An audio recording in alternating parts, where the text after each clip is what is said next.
بسم اللہ الرحمن الرحیم۔ پروگرام سچ کے سفر میں میں ہوں سجاد ترین۔ آج ہمارے ساتھ موجود ہیں پروفیسر ڈاکٹر ظفر اقبال صاحب۔ پروفیسر ڈاکٹر ظفر اقبال صاحب اسلام فوبیا، مشرق وسطیٰ اور بین الاقوامی امور پر بہت گہری نظر رکھتے ہیں۔ آج ہم نے ان کو دعوت دی ہے کہ ہمارے پروگرام میں آئیں اور ان امور پر ان سے بات چیت کریں۔ بہت شکریہ ڈاکٹر صاحب۔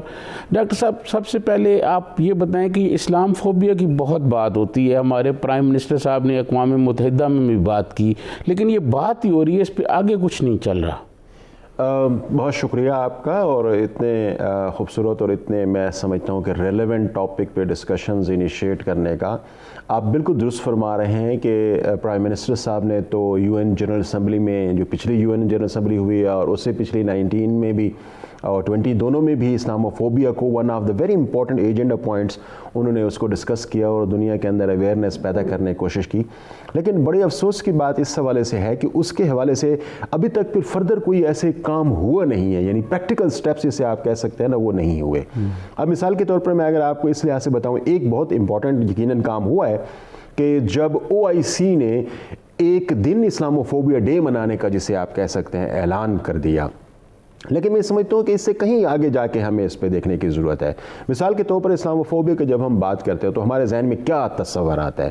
سب سے پہلے یہ تصور آتا ہے اسلاموفوبیا کے بارے سے بات کرتے ہیں کہ مسلمان جو کہ ویسٹرن ورلڈ کے اندر رہ رہے ہیں ان کے لیے بہت مسائل ہیں، اور ایسٹ اور ویسٹ، یعنی جو ویسٹرن ورلڈ ہے اور جو مسلم ورلڈ ہے، ان کے درمیان میں کلیویجز اور گیپس بڑھتے جا رہے ہیں، ریلیشنز جسے آپ کہہ سکتے ہیں وہ سٹرینڈ ہوتے جا رہے ہیں، اور مسلمان وہاں پہ ریشل اٹیکس اور بہت ساری چیزوں کو جسے آپ کہہ سکتے ہیں سفر کر رہے ہیں۔ اب ہماری اس حوالے سے کیا پالیسی ہے؟ ہم اس کو کس طریقے سے اس کو ٹیکل کرنے کی کوشش کریں؟ کیا سولوشنز یا سیٹ آف سولوشنز ہمارے پاس ہونے چاہیے؟ اس کے حوالے سے اب تک انفارچونیٹلی بات چیت نہیں ہوئی۔ میں سمجھتا ہوں چلو ابتدا ہوئی ہے، ہو سکتا ہے کہ کل کلاں اس کے سولوشنز پہ بھی بات ہونا شروع ہوئے۔ یس، ایک سولوشن کی بات ہوئی تھی کہ چونکہ ویسٹرن میڈیا بڑا نیگیٹو ہے ٹورڈز اسلام، مسلمز، یا جس قسم کے بھی حالات مسلمانوں کے حوالے سے دنیا کے اندر چل رہے ہیں، وہ اس کو بڑا نیگیٹیولی، یا جسے آپ کہہ سکتے ہیں کہ بڑے ڈارک لائٹ کے اندر اس کو پلے کر کے دنیا تک پہنچاتا ہے۔ تو بات یہ ہوئی کہ ہمارا مسلم ورلڈ کا بھی کوئی ایسے ریپرزنٹیٹیو چینل ہونا چاہیے جو اس قسم کے ویسٹرن میڈیا ڈسکورسز کو کاؤنٹر کرنے کا کام کر سکے اور مسلمانوں کا ایک پازیٹیو امیج دنیا کے اندر ابھار سکے۔ میں سمجھتا ہوں کہ یہاں تک تو بات درست تھی، لیکن ہمیں اس سے بہت دور اور آگے تک دیکھنے کی ضرورت ہے، کیونکہ بات صرف اور صرف نیوز میڈیا کی تو نہیں ہے، انٹرٹینمنٹ میڈیا ہے، آپ کے پاس فلم ہے، آپ کے پاس کارٹونز ہیں، گیمز ہیں، ہر جگہ پہ مسلمانوں کی ایک نیگیٹیوٹی کے حوالے سے مسلمانوں کی بہت زیادہ پائی جاتی ہے۔ تو ہمیں ایک چینل نہیں، set of channels, networks of channels کی ضرورت ہے جو ان تمام چیزوں کو کاؤنٹر کرتے ہوئے آگے بڑھے، کیونکہ نیوز میڈیا جسے آپ سر کہتے ہیں وہ تو سارا 20% آف دا ٹوٹل میڈیا ہے۔ What about the rest of the 80% of the media جو بہت نیگیٹو ہے، اور اس کے حوالے سے ہماری کیا اسٹریٹجی ہونی چاہیے، اس کے حوالے سے ہم نے ابھی تک انفارچونیٹلی سوچنا نہیں شروع کیا۔ ڈاکٹر صاحب، پورے صرف پاکستان ہی نہیں، ہم ہی نہیں، پوری دنیا کے جو مسلمان ہیں، جس میں ہمارے عرب دوست بھی ہیں، ان کے پاس وسائل ہم سے بہت زیادہ ہیں، وہ بھی اس طرف نہیں سوچ رہے، اس کے لیے کچھ نہیں کر رہے، اس کی کیا وجہ ہے؟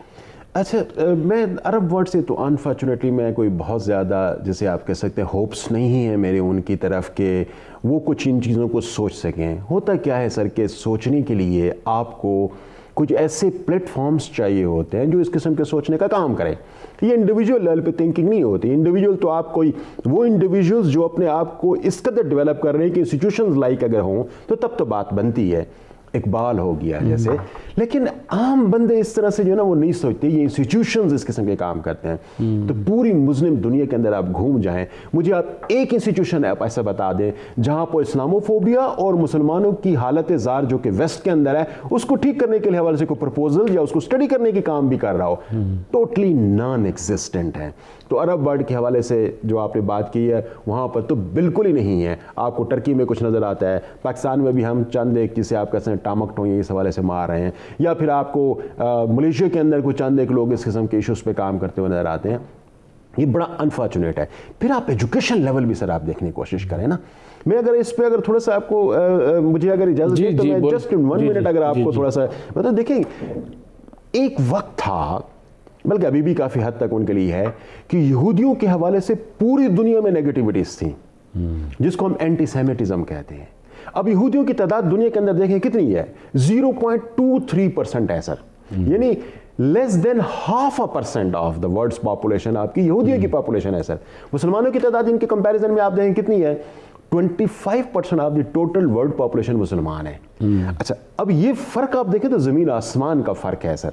لیکن یہودی علمی اعتبار سے, ایکڈیمک کے اعتبار سے انہوں نے اپنے حوالے سے چونکہ اونچے تھے, اوپر تھے, تو کیسے دنیا میں اپنے حوالے سے نیگیٹیوٹیز کو ختم کیا کہ آج ان کو اگر آپ دیکھیں تو 900 ٹوٹل اب تک نوبل پرائز ایوارڈ ہو چکے ہیں.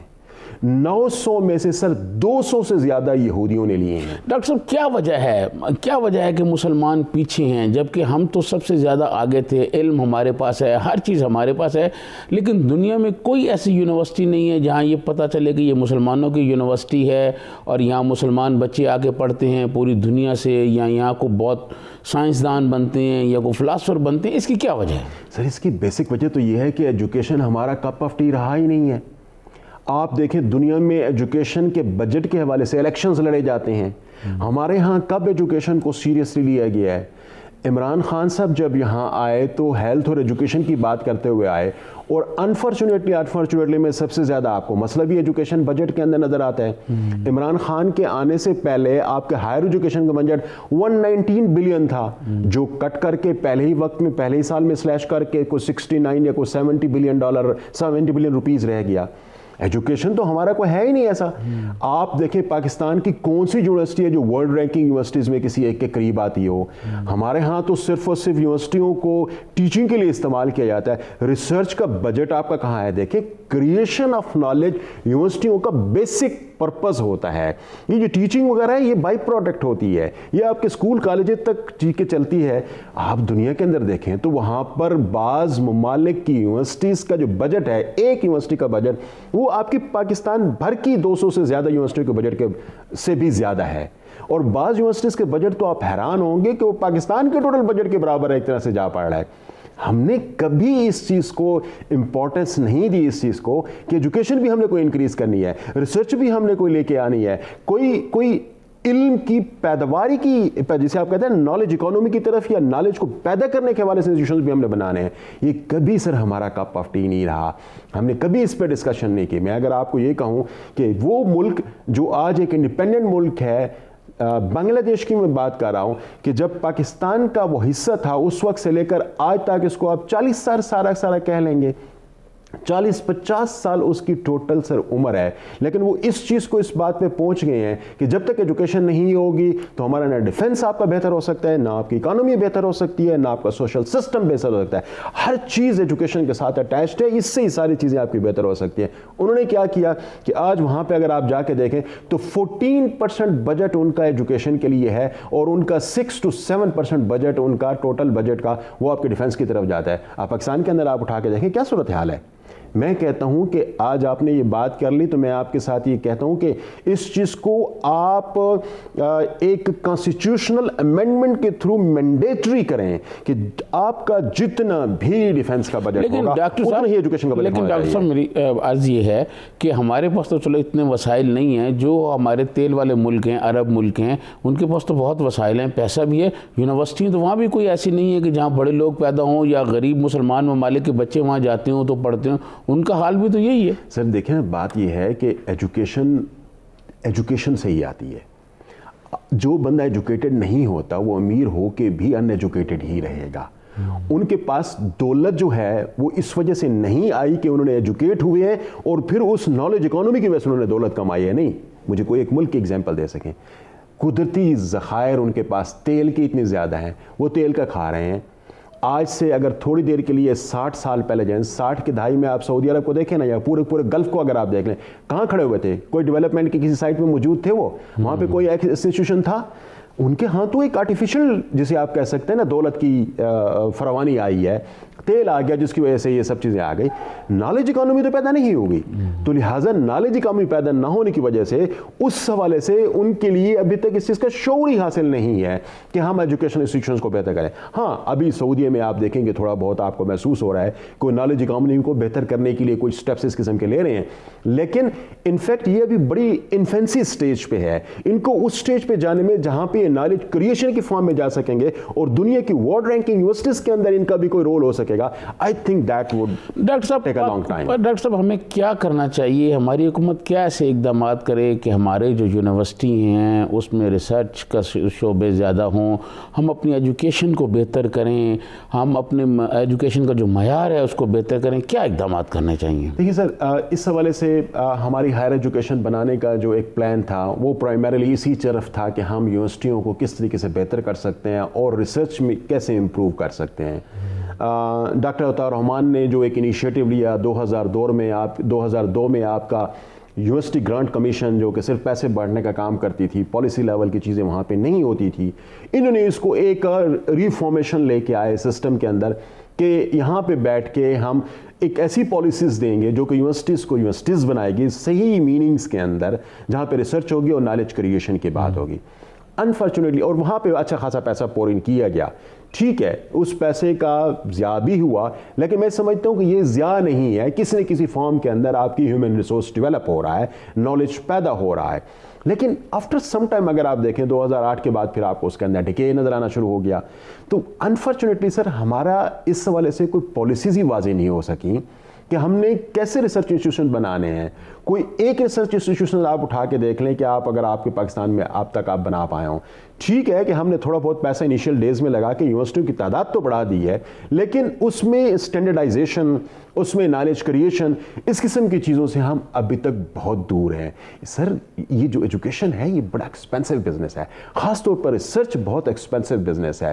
ہم آج کیا کہتے ہیں کہ بھئی یہ تو اتنا کما نہیں رہا، تو اگر ایجوکیشن کمانا شروع کر دے تو پھر تو بات ختم ہو گئی. ایجوکیشن انویسٹمنٹ ہوتی ہے. آپ کی گفتگو بہت زبردست ہے، آپ بڑی اچھی چیزیں بتا رہے ہیں، لیکن آپ مجھے یہ بتائیں کہ یہ جو ہمارے ہاں ایک اساتذہ ہیں، ان کا کوئی ہمارے ملک کو 70-74 سال ہو گئے ہیں بنے ہوئے، ان کا احترام نہیں پیدا کر سکے عام بچے میں، عام آدمی میں، اور اساتذہ کے لیے جو مقام ہونا چاہیے وہ نہیں ہے جو دنیا بھر میں ہے. اس کی کیا وجہ ہے؟ سر دیکھیں، جو اس قسم کی انڈر ڈیولپ سوسائٹیز ہوتی ہیں نا، وہاں پہ ہمیشہ یہ ایک ڈیلیما رہتا ہے کہ جہاں پر چونکہ انڈر ڈیولپڈ ہیں، ایجوکیشن نہیں ہے، تو ایجوکیشن کو رسپیکٹ نہ ہونے کی وجہ سے ایجوکیشن نہ ہونا ایک کاز بنتی ہے. اچھا، دنیا کے اندر آپ چند ایک جگہ پہ آپ ایگزامپلز دیکھیں، آپ کو بہت ساری ایسی ایگزامپل آپ کو اشفاق احمد پڑھنے کو ملتا ہے کہ جس میں وہ کہتا ہے کہ میں جب ایک کورٹ میں جاتا ہوں تو جب یہ پتہ چلتا ہے کہ پروفیسر ان دا کورٹ، تو پوری کورٹ رائز کر جاتی ہے، کھڑی ہو جاتی ہے. ہمارے ملک کے اندر آپ یہاں سے اندازہ لگا سکتے ہیں کہ جو پروفیسر اور ٹیچر ہوگا وہ سب سے زیادہ، جسے آپ کہہ سکتے ہیں، سوشلی نیچے پایا جائے گا. میں آپ کو ہٹن اینڈ ہنٹ کی کتاب کا حوالہ دیتا ہوں کہ جو وہ یو ایس کے اندر یہ بتا رہی ہے کہ امریکہ کے اندر جو ایک پروفیسر آف دا یونیورسٹی ہے، اس کا جو سوشل پریسٹیج ہے، یعنی سوسائٹی کے اندر جو عزت ہے، وہ گورنر آف دا اسٹیٹ اور سینیٹر کے برابر ہوتا ہے. جب آپ سوسائٹی کے اندر پروفیسرز کو اور ٹیچرز کو یہ عہدے دیتے ہیں، یہ رسپیکٹ دیتے ہیں، تو پھر اچھے ذہن کیا کرتے ہیں؟ وہ موو کرتے ہیں اس طرف، وہ پھر کنٹریبیوٹ کرتے ہیں. آج آپ کے یہاں سر کیا ہے؟ آج ہمارے ہاں یہ ہے کہ آپ کو کوئی ایسی پوسٹ ملنی چاہیے جس میں آپ کے پاس ڈنڈا ہو، اتھارٹی ہو، پاور ہو، پیسہ ہو. اب یونیورسٹی ٹیچر کے پاس یا اسکول ٹیچر کے پاس نہ پاور ہے، نہ پیسہ ہے، نہ پریسٹیج ہے، اور ایکسپیکٹیشنز ہماری ان سے یہ ہیں کہ وہ ایجوکیشن کو اس لیول پہ لے کے جائیں کہ جہاں پہ وہ دنیا کے نمبر 1 یونیورسٹی بنا سکیں پاکستان کی اس یونیورسٹی کے اندر.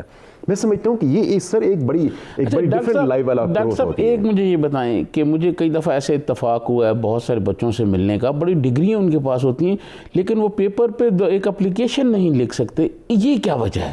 سر دیکھیں نا سر، بات یہ ہے کہ ہم کیا کرتے ہیں، ہمارے ہاں ایجوکیشن جسے آپ سر کہتے ہیں نا، اس کو بھی ہمیں تھوڑا سا ڈیفائن کرنے کی ضرورت ہے. ایجوکیشن انفیکٹ یہ نہیں ہے کہ آپ کوئی ڈگری لے لیتے ہیں، کوئی ڈگری بندہ لے لے تو آپ اس سے یہ کہیں کہ وہ ایجوکیٹڈ ہو گیا ہے. دیکھیں سر، آپ روڈ پہ جا رہے ہیں اور اگر آپ سگنل غلط طریقے سے کراس کرتے ہیں یا وائلیٹ کرتے ہیں سگنلز کی، تو کوئی بندہ اگر سامنے کھڑا ہوا آپ کو کیا کہے گا؟ بہت جاہل شخص ہے.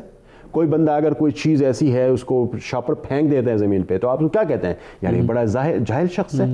تو آپ کے ایجوکیشن، آپ کے بیہیویئر کے اندر جب تک ٹرانسفارم نہیں ہوگی اس وقت تک آپ ایجوکیٹڈ نہیں ہو سکتے. تو ہمارے ہاں جو امپورٹنٹ ایلیمنٹ ہے وہ ہے ٹریننگ کا.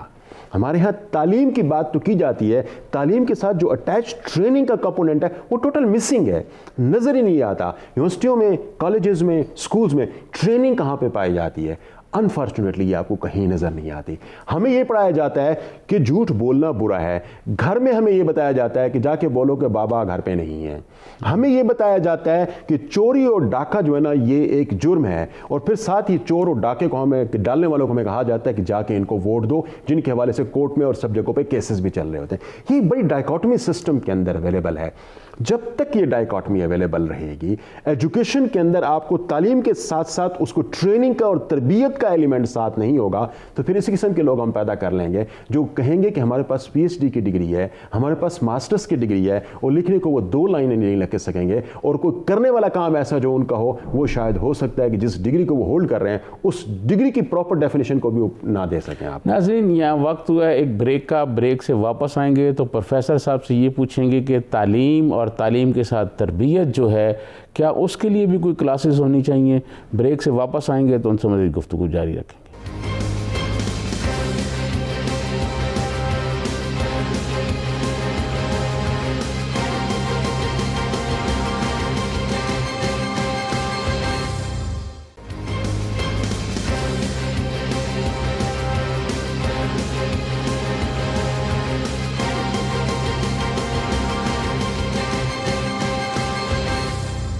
ویلکم بیک ناظرین. ہمارے ساتھ موجود ہیں ڈاکٹر ظفر اقبال صاحب جو تعلیم کے حوالے سے پاکستان میں جو ڈگری لینے والے لوگ ہیں پھر وہ اپنے رویوں سے کیا ثابت کرتے ہیں اس پر گفتگو کریں. ڈاکٹر صاحب, کیا تعلیم کے ساتھ ساتھ تربیت کے لیے بھی کوئی کلاسز ہونی چاہیے بچوں کی؟ میرے خیال کے مطابق تربیت اس کا ایک بڑا, جسے آپ کہہ سکتے ہیں, ایک نیسیسری کمپوننٹ ہے جو ہمارے ہاں ٹوٹلی مسنگ ہے. مثال کے طور پر میں آپ کو اس لحاظ سے دیتا ہوں, میں پہلی مرتبہ جب یو کے جاتا ہوں تو ایئرپورٹ پہ مجھے ایک چھوٹی سی بچی آ کے ہیلپ کرتی ہے, اور میں نے اس سے پوچھتا ہوں کہ آپ مجھے جو ہیلپ کر رہے ہو, میرا سامان بھی ساتھ لے جا رہی ہو, مجھے اس جگہ پہ لے جا رہے ہو, اس برتھ پہ جہاں پہ گاڑی آ کے رکے گی اور وہ مجھے آگے لے جائے گی, تو why you are doing this thing. تو اس نے مجھے یہ بتایا کہ میری ایکچولی جو ہے نا وہ آج اسائنمنٹ یہ تھی کہ I have to do some good work today, جو سوشل ورک ہوگا, مجھے وہ کرنا تھا. تو میں نے اس سے یہ کہا کہ آپ یہ آرام سے بیٹھ کے گھر میں بیٹھ کے بھی تو یہ ایسی کوئی فرضی قسم کی چیز لکھ سکتی تھی کہ مسافر نکلا, اس کا میں نے سامان اٹھایا, اس کو بس کا پتہ نہیں تھا تو میں اس کے بس کو بے پہ لے گئی اور وہاں پہ اس کو میں نے ایجوکیٹ کیا کہ اب آپ نے کیسے آگے جانا ہے. تو یہ تو آپ گھر پہ بیٹھ کے بھی لکھ سکتی تھی, تو why did you suffer like this, اور پیسے بھی خرچ کر کے. تو اس کا جواب بڑا انٹرسٹنگ تھا. وہ کہتے ہیں sir how I can do any thing like that. اب یہ دیکھیں کہ یہ ان کے خانوں میں کہیں فٹ نہیں ہو رہا کہ آپ جو کام نہ کریں اس کو اون کریں. اب یہ ٹریننگ ہے سر. ہمارے ہاں انفارچونیٹلی نہ گھر میں ٹریننگ کا کوئی پراپر انتظام ہے ہمارے بچوں کی کہ آپ جھوٹ سے کیسے بچائیں, ایمانداری کیسے ان کے اندر انکلکیٹ کریں, ان کو برے کاموں سے کیسے بچائیں, اور نہ ہی اس کے ساتھ جو ایمبیڈڈ سسٹم ہے وہ ایجوکیشن کا وہ ہمیں نہ کوئی اس قسم کی چیزوں کی طرح دے رہا ہے. ہمیں صرف اور صرف کیا کرایا ہے, ہمیں کریم کرایا جاتا ہے. آپ نے یہ کتاب پڑھنی ہے, آپ کو یہ فارمولہ آنا چاہیے, رٹا ہوا ہونا چاہیے, یہ سارا کچھ ہونا چاہیے. سر میں حیران ہوتا ہوں, آپ ویسٹ میں چلے جائیں, وہاں پہ جو سکولز ہیں اس میں 5ویں کلاس تک بچوں کا کوئی بستہ ہی نہیں ہوتا, کیونکہ وہ سارا ٹریننگ بیس سسٹم ہوتا ہے ان کو. پاکستان میں اتنا بڑے بڑے بستے ہوتے ہیں کہ بچے اٹھا ہی نہیں سکتے. تو اس کا مطلب یہ ہوا کہ یہاں سے آپ کو سمجھ آ جانی چاہیے کہ ہمارا فوکس ہے کتابوں پہ اور اس کے اندر لکھی ہوئی رٹا رٹائی چیزوں پہ. ہمارے ہاں تو ایسی کوئی چیز اویلیبل ہی نہیں ہے جہاں پہ ہم ٹریننگ کا انتظام کر سکیں.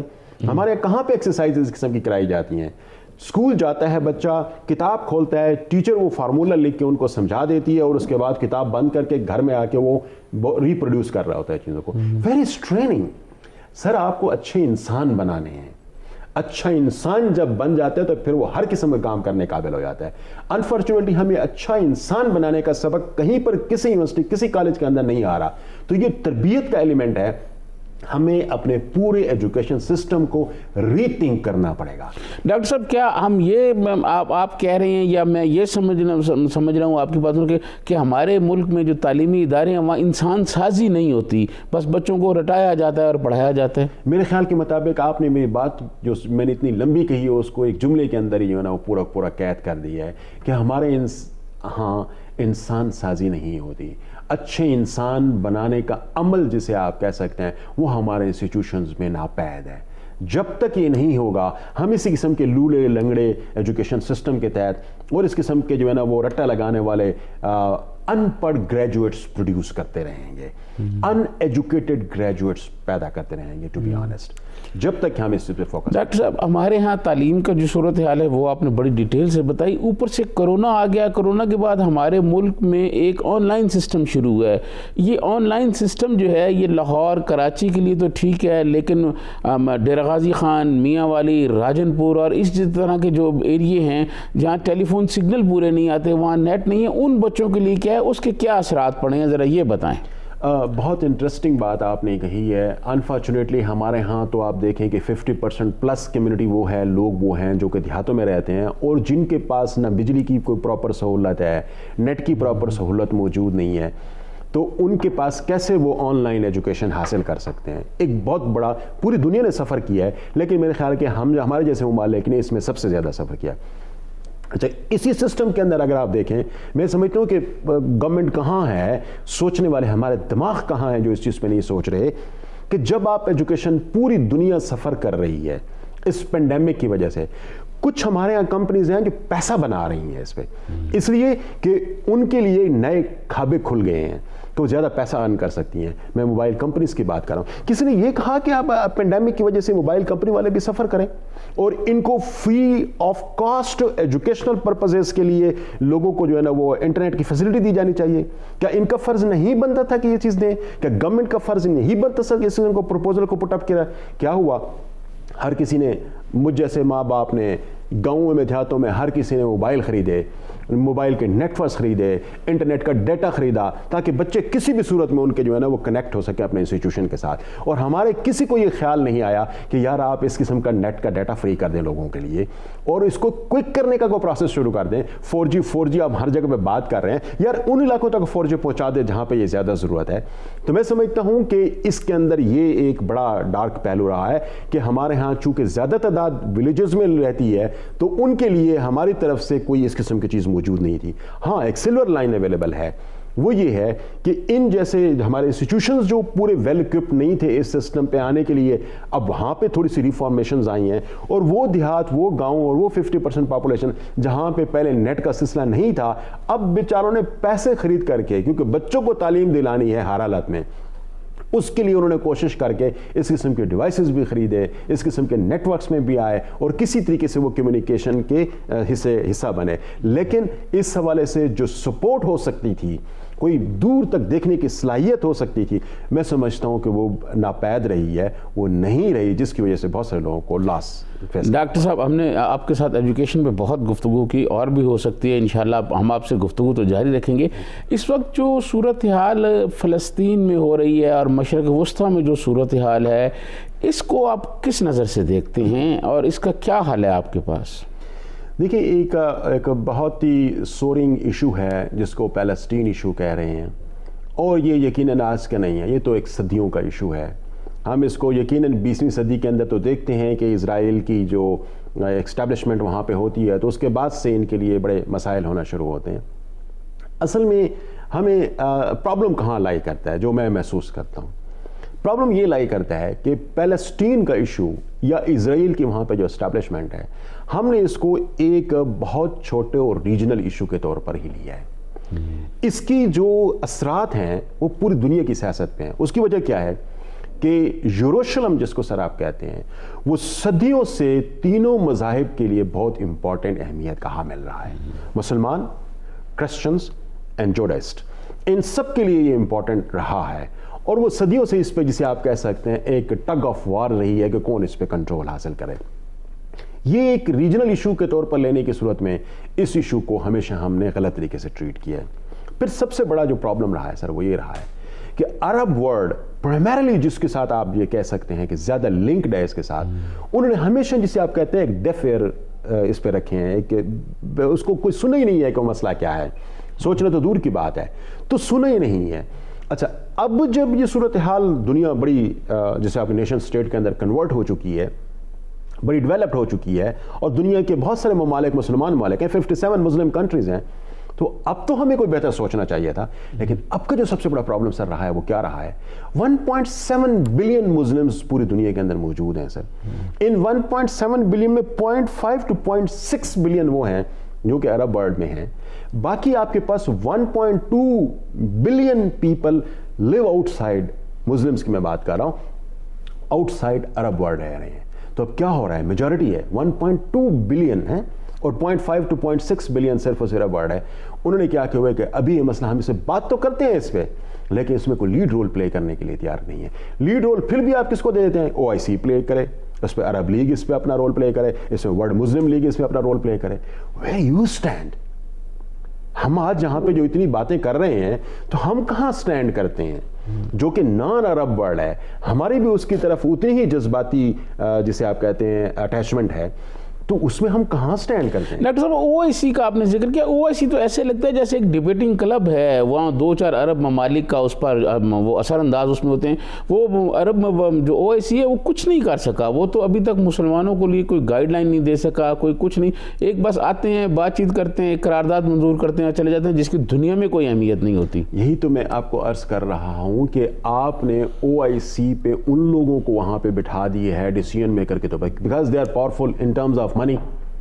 وہ لہٰذا ہر چیز ہم پہ ڈکٹیٹ کرتے ہیں, اور ہر ایک کوئی اس قسم کی باتوں پہ آنا شروع ہو جاتا ہے کہ فلاں عرب ملک نے یہ بات کہہ دی ہے, لہٰذا آپ باقی سارے کے سارے اس کو خاموشی سے سنیں گے.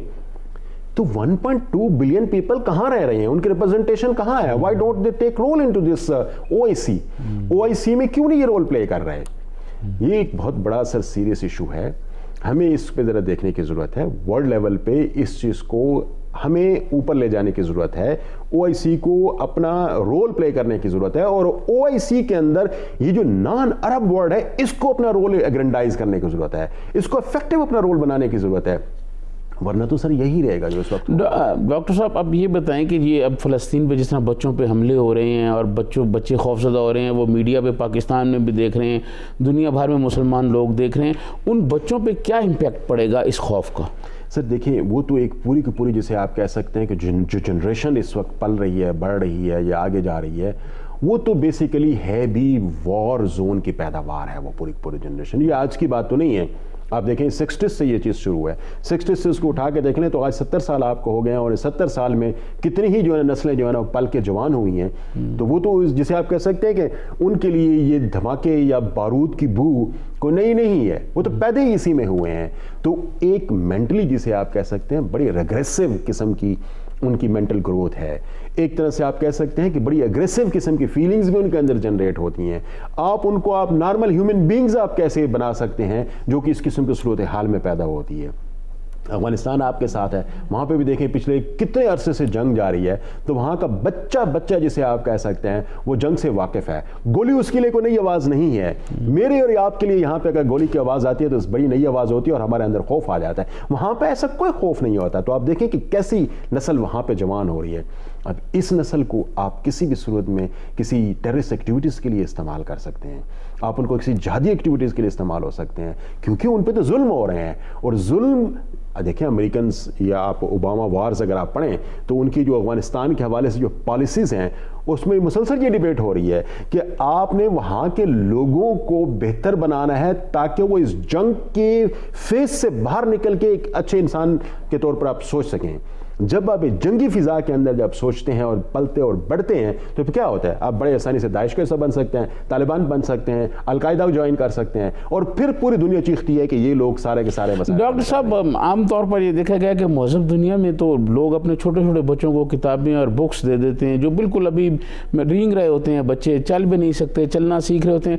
ہمارے ہاں جو بچے ہیں چھوٹے, وہ بکس, چھوٹے بچے بھی بکس پسند نہیں کرتے, وہ گن پسند کرتے ہیں کھلونے کی شکل میں, وہ گن پسند کرتے ہیں کھلونے کی شکل میں, چھوٹی ہو بڑی ہو. اس کی کیا وجہ ہے اور اس کی کیا نفسیات پر کیا امپیکٹ ہوتا ہے؟ یہ سر یہ صرف بچوں کے حوالے سے نہیں ہے, یقیناً یہ بچوں سے ہی پھر آگے بھی یقیناً جاتی ہے.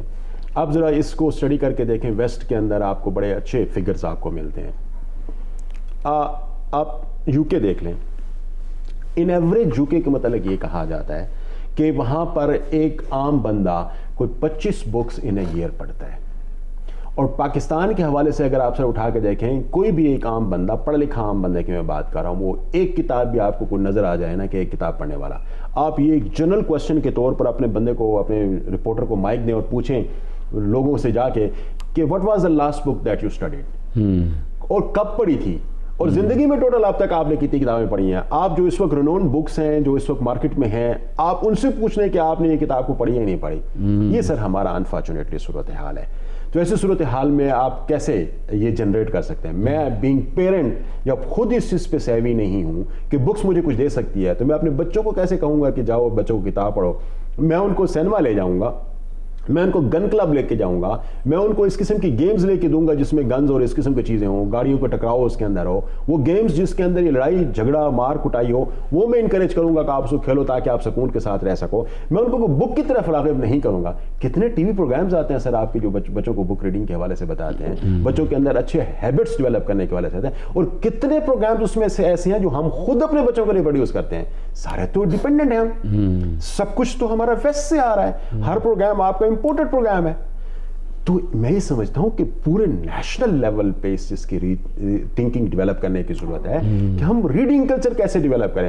آپ کے ہاں یونیورسٹی میں پڑھنے والا بچہ بھی اپنے کورس کی کتابوں سے ہٹ کر کوئی اور نئی کتاب پڑھنے کی کوشش نہیں کرتا.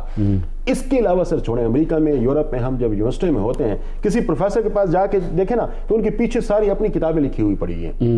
آج آپ کسی پروفیسر کے پاس جائیں اور اس سے پوچھیں کہ how many books you have written, It would be dismaying for you. آپ کے لیے بڑا افسوس کی بات ہوگی کہ وہ کہے گا کہ میں کوشش کر رہا ہوں کہ کوئی زندگی میں ایک کتاب لکھیں. ڈاکٹر صاحب یہاں تو بہت سارے جو پی ایچ ڈی ہیں ان کے جو تھیسس ہیں وہ بھی کہا جاتا ہے سرکا اس میں شامل ہے اور اس طرح کی چیزیں شامل ہیں.